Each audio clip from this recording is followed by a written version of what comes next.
അസ്സലാമു അലൈക്കും വറഹ്മത്തുള്ളാഹി വബറകാതുഹു. ഖുർആൻ പഠനം സൂറത്തു അബസ 21, 22 സൂക്തങ്ങൾ. ബിസ്മില്ലാഹിർ റഹ്മാനിർ റഹീം.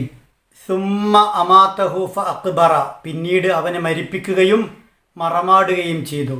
സുമ്മ ഇദാ ശാഅ അൻശറ, പിന്നെ അവൻ ഉദ്ദേശിക്കുമ്പോൾ മനുഷ്യനെ പുനരുജ്ജീവിപ്പിക്കുന്നു. സുമ്മ പിന്നീട്, അമാതഹു അവനെ മരിപ്പിച്ചു, ഫഅഖ്ബറ എന്നിട്ട് അവനെ മറമാടുകയും ചെയ്തു. സുമ്മ പിന്നെ, ഇദാ ശാഅ അവൻ ഉദ്ദേശിച്ചാൽ, അൻഷറ ഈ മനുഷ്യനെ ഉയർത്തെഴുന്നേൽപ്പിക്കുന്നു. അഹങ്കാരികളുടെ അഹങ്കാരത്തിനും ഗർവിനുമൊക്കെ ആഴത്തിൽ പ്രഹരമേൽപ്പിച്ചുകൊണ്ട് മനുഷ്യൻ്റെ നിസ്സാരതയെയും അവൻ കടന്നു പോകുന്ന ഘട്ടങ്ങളെയും അള്ളാഹു വിവരിക്കുന്നത് ഇവിടെ അവസാനിപ്പിക്കുകയാണ്. മനുഷ്യനെ അള്ളാഹു നിസ്സാരാവസ്ഥയിൽ സൃഷ്ടിച്ചു.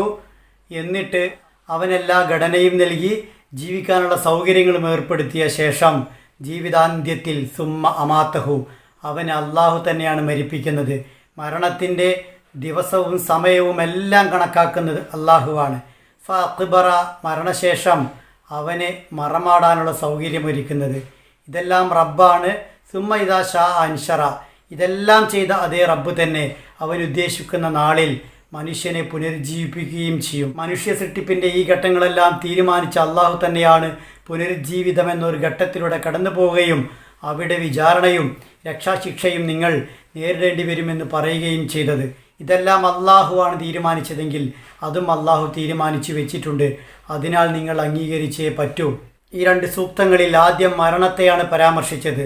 റബ്ബാണ് ജനനം നിശ്ചയിച്ചതുപോലെ, ജനനത്തിൻ്റെ തീയതിയും കാലവും സമയവും നിശ്ചയിച്ചതുപോലെ, അതിൽ മനുഷ്യനൊരു പങ്കും ഒരു തീരുമാന സ്വാതന്ത്ര്യവും നൽകാത്തതുപോലെ മരണവും നിശ്ചയിച്ചത്. ആ മരണം എവിടെ വെച്ച് എങ്ങനെ എന്നെല്ലാം നിശ്ചയിച്ച അതേ റബ്ബ് തന്നെയാണ് അവൻ എவ்விധമാണ്, എവിടെയാണ് മരണശേഷം കഴിച്ചു കൂട്ടേണ്ടത് എന്നും നിശ്ചയിച്ചത്. മറമാടാനുള്ള സംവിധാനം മനുഷ്യനെ പഠിപ്പിച്ചതും റബ്ബാണ്. ചിലർ മണ്ണിനടിയിൽ, ചിലർ അഗ്നിയിൽ അലിഞ്ഞു ചേർന്ന്, വേറെ ചിലർ ജന്തുക്കൾക്ക് ആഹാരമായി, വേറെ ചിലർ ആഴിയുടെ ആഴങ്ങളിൽ ആപ്പതിച്ച്, ഇങ്ങനെയെല്ലാം സംഭവിക്കാം. എന്താണെങ്കിലും മരണശേഷം ഒരു മനുഷ്യൻ പിന്നീട് എത്തിപ്പെടുന്നത് അൻഷറ, അള്ളാഹു പുനരുജ്ജീവിപ്പിക്കുന്ന ഒരു ലോകത്തേക്കാണ്. ജനനത്തിൻ്റെ തീയതി അള്ളാഹു നിശ്ചയിച്ചതുപോലെ, മരണത്തിൻ്റെ സമയം പടച്ചവൻ നിശ്ചയിച്ചതുപോലെ എല്ലാ മനുഷ്യരും പുനരുജ്ജീവിക്കേണ്ട സമയവും അള്ളാഹു നിശ്ചയിച്ചിട്ടുണ്ട്.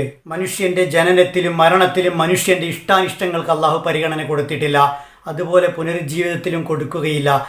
വളരെ നിസ്സാരമായ അറപ്പുളവാക്കുന്ന ഒരു ഇന്ദ്രിയത്തുള്ളിയെ ഒരുപാട് കഴിവുകളുള്ള മനുഷ്യനായി വളർത്തി വലുതാക്കി വികസിപ്പിച്ച് ഈ ഭൂമിക്ക് സമ്മാനിക്കാൻ റബ്ബിന് കഴിയുമെങ്കിൽ അതേ റബ്ബിന് തന്നെ ഇതേ മനുഷ്യനെ പുനരുജ്ജീവിപ്പിക്കാനും സാധ്യമാകും, നിഷ്പ്രയാസം കഴിയും.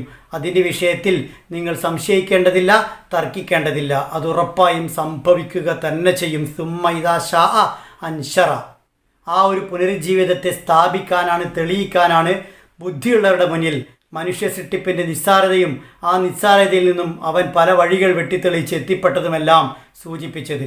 ഈ സൂക്തങ്ങൾ പാരായണം ചെയ്യുമ്പോൾ 3 അക്ഷരങ്ങൾ പ്രത്യേകം ശ്രദ്ധയോടെ ഉച്ചരിക്കുക. ഫ, ഫ, വേൽ, വേൽ, ഖാഫ്, ഖാഫ്. സുമ്മ മീം ഇരട്ടിച്ചു വന്നു, മണിക്കുക അഥവാ രാഗത്തോടെ ഓതുക. ഷാ, ഒരൊറ്റ വാക്കിൽ മദ്ദിൻ്റെ അലിഫും തൊട്ടുടനെ ഹംസും വന്നിരിക്കുന്നു. നിർബന്ധമായും 4 അനക്കം നീട്ടണം. മദ് വാജിബ് മുത്തസിൽ. അൻഷറ, സുക്കൂനുള്ള നൂനിന് ശേഷം ഷീൻ വന്നിരിക്കുന്നു. മറച്ച് മണിക്കുക ഇഖ്ഫാ. ثم أماته فأقبره ثم إذا شاء أنشره.